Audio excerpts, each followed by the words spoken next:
আমার একটা হিপ জয়েন্টে ব্যথা আর হাঁটুর একটা ব্যথা হচ্ছে, আর সেই সঙ্গে একটা ব্যথা হয় এই যে কক্সিস পয়েন্টে, মেরুদণ্ডের যে শেষ প্রান্ত কক্সিস পয়েন্টে। আপনি দীর্ঘমেয়াদী টেবিল চেয়ারে বসে কম্পিউটারে কাজ করেন, তাই তো? হ্যাঁ হ্যাঁ হ্যাঁ হ্যাঁ। এবার কাজটাকে এখনো বন্ধ করেছেন না করে যাচ্ছেন? না, কাজ তো বন্ধ করার স্কোপ নেই। আমি ভিআরএ নিতে চেয়েছিলাম, ভিআরএ নিতে পারিনি। আপনি চেয়ারটা বদলান।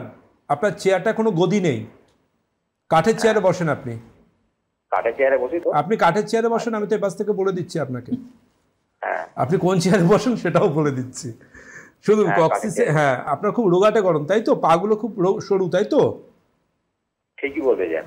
এতটা এক্সপিরিয়েন্স আপনার, মানে মানুষের উপসর্গ শুনে বলে দেন তিনি কোন চেয়ারে বসলে এই ধরনের সমস্যা হতে পারে বা তার চেহারার গড়ন কি। যখন পেশেন্টরা ক্লিনিকে আসেন না, এটুকু বলতে পারি, যিনি আমার ক্লিনিকে একবার আসেন তিনি কিন্তু বারবার আসেন। একদম। এই একটা সম্পর্ক পেশেন্টের সাথে আমার তৈরি হয়ে যায়।